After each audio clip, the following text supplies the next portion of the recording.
Delhi police ने मेहरौली के जंगलों से कुल 13 हड्डियां बरामद की हैं। आफताब के घर के किचन से भी फॉरेंसिक टीम को खून के कुछ नमूने मिले हैं, मगर ये हड्डियां या खून के नमूने इंसान के ही हैं, ये फॉरेंसिक जांच के बाद ही पता चल पाएगा। वैसे दिल्ली पुलिस और फॉरेंसिक टीम को उम्मीद है कि आफताब के घर के बाथरूम की नाली और ड्रेनेज सिस्टम से कुछ ऐसे सबूत जरूर मिलेंगे जिनसे ये साफ हो जाएगा कि श्रद्धा का कत्ल हो चुका है, क्योंकि आफताब के मुताबिक उसने श्रद्धा के लाश के टुकड़े बाथरूम में बैठकर ही किए थे।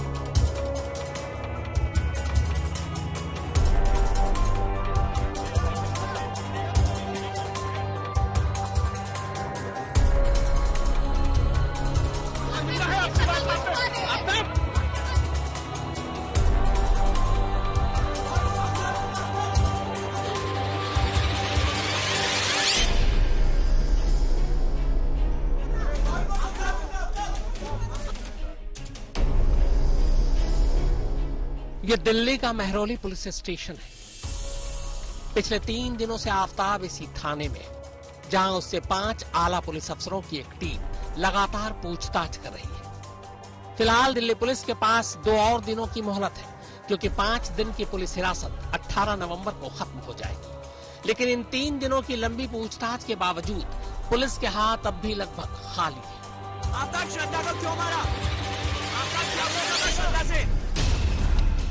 3 दिनों की पूछताछ के बाद दिल्ली पुलिस अब तक न उस आरी को ढूंढ पाई जिससे श्रद्धा का कत्ल हुआ, न श्रद्धा का मोबाइल ढूंढ पाई, और तो और बरामद 13 हड्डियां श्रद्धा की लाश की ही हैं। ये भी फिलहाल पुलिस पुख्ता तौर पर नहीं कह रही। यानी काम अभी बहुत बाकी है। कुल मिलाकर इस वक्त की तस्वीर ये है कि कातिल के नाम पर आफताब तो पुलिस थाने में है, लेकिन जिस श्रद्धा का कत्ल हुआ है उसके कत्ल के कोई सबूत नहीं है। पुलिस को भी इस बात का एहसास है, इसीलिए अब पुलिस आफताब की जुबान की बजाय उसके दिमाग से कत्ल का राज बाहर निकलवाना चाहती है। आफताब के नार्को टेस्ट की अदालत ने इजाजत भी दे दी है। सूत्रों की माने तो आफताब दिल्ली पुलिस के सारे सवालों के जवाब दे रहा है, लेकिन पुलिस उसकी हर बात पर यकीन नहीं कर रही, बल्कि उसके हर एक बात को वेरीफाई कर रही है। और कहीं न कहीं पुलिस को इस बात का अंदेशा है कि आफताब पुलिस को गुमराह करने की भी कोशिश कर रहा है। और यही वजह है, पूरा सच जानने के लिए दिल्ली पुलिस इस मामले में न सिर्फ नार्को टेस्ट कराना चाहती है, बल्कि साइको एनालिसिस टेस्ट के जरिए ये जानने की कोशिश करेगी कि आफताब क्या कुछ पुलिस से छिपाने की कोशिश कर रहा है। हालांकि पुलिस सूत्रों के मुताबिक अच्छी खबर यह है कि आफताब की निशानदेही पर मेहरौली के जंगलों और नालों से अब तक कुल 13 हड्डियां बरामद की गई हैं। जो हड्डियां बरामद हुई हैं, वो सभी शरीर के पिछले हिस्से की हैं, खासकर रीढ़ की हड्डी के निचले हिस्से की। इनमें से कुछ हड्डियां जंगल में यूं ही पड़ी मिली, तो कुछ नालों से निकाली गई। हालांकि इन हड्डियों को नंगी आंखों से देखकर यह कह पाना मुश्किल है कि हड्डियां इंसान की है या फिर जानवर की। इसीलिए पुलिस भी पुख्ता तौर पर कुछ कहने की बजाय हड्डियों की फॉरेंसिक रिपोर्ट का इंतजार कर रही है। सभी हड्डियां फॉरेंसिक जांच के लिए भेजी जा चुकी हैं, जबकि लाश के बाकी टुकड़ों की तलाश मेहरौली के जंगलों में अब भी जारी है। पुलिस की टीम आफताब को लेकर अब तक कई बार जंगलों की खाक छान चुकी है। जंगल के अलावा पुलिस की एक टीम आफताब को लेकर छतरपुर के उस घर में भी गई जहां श्रद्धा का कत्ल हुआ था। पुलिस के साथ फॉरेंसिक एक्सपर्ट्स की एक टीम भी थी। घर के अंदर फॉरेंसिक टीम ने बाकायदा श्रद्धा के कत्ल का रिकंस्ट्रक्शन भी किया।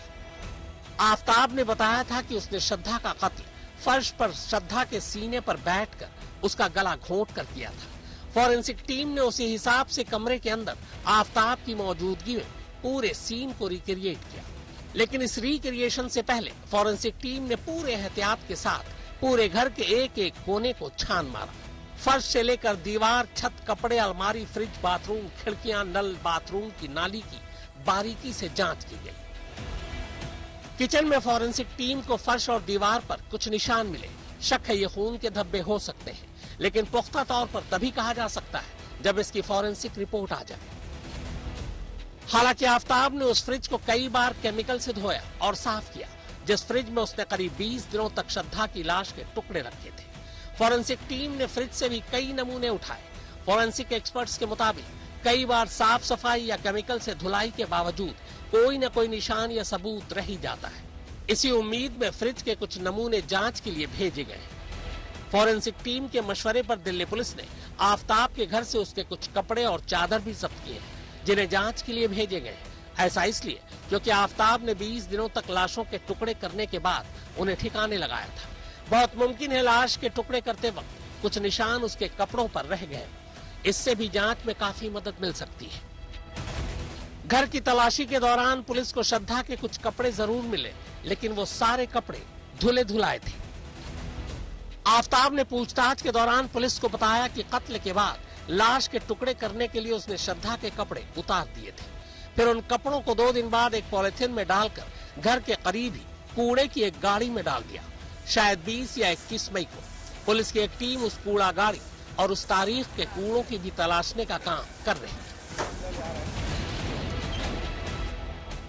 आफ्ताब के कबूलनामे के मुताबिक उसने श्रद्धा की लाश के टुकड़े पूरे 2 दिनों तक घर के बाथरूम में किए थे। उसने ये भी बताया कि जब वो लाश के टुकड़े करता था तब नल और शावर दोनों खोल देता, ताकि पानी की मदद से लाश के छोटे मोटे टुकड़े या खून के थक्के पानी के बहाव में नाली से निकल जाए।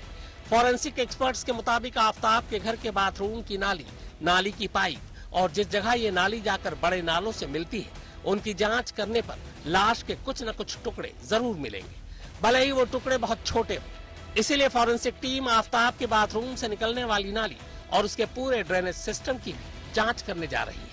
फॉरेंसिक टीम को यकीन है कि भले ही आफ्ताब लाशों के टुकड़ों को लेकर पुलिस को गुमराह कर रहा हो, लेकिन अगर उसने घर के बाथरूम में ही श्रद्धा की लाश के टुकड़े किए हैं तो ये नाली की जांच से बिल्कुल साफ हो जाएगा। आफ्ताब के बयान के मुताबिक उसने श्रद्धा का कत्ल 18 मई की रात को किया था, जबकि लाश के टुकड़े 19 और 20 मई को। 20 मई को लाश के टुकड़े करने के दौरान आरी से उसके हाथ पर भी चोट आई थी। हाथ से खून निकलने लगा था। इसी के बाद वो हाथ दिखाने एक डॉक्टर के पास भी गया था। का मत था और ये मॉर्निंग आवर्स पे आया हुआ था। मेरी कैजुअल्टी लेटा हुआ था। मेरे असिस्टेंट ने बोला कि सर एक पेशेंट है, उसको लेसरेशन है राइट हैंड में और सुपरफिशियल लग रहा है, मतलब ऊपर ऊपर लग रहा है, कोई ज्यादा डीप नहीं है, सुपरफिशियल इंजरी है। तो फिर मैंने उससे पूछा, मैंने उससे हिंदी में बात किया, तो इसके बाद वो हिंदी नहीं बोल रहा था, कंटिन्यूअस इंग्लिश बोल रहा था, काफी लाउड, काफी जो है कॉन्फिडेंट लग रहा था वो। तो फिर मैंने उससे पूछा कि how did you sustain this injury. तो उसने बोला कि actually you know while cutting fruit I got this injury and I was using my knife. तो ऐसा लग रहा था कि छोटा सा कट है, सुपरफिशियल है, तो नाइफ से हुआ होगा। तो फिर वो बात करते करते वो खुद बोला मेरे से कि actually you know I am not from Delhi, I am from Mumbai.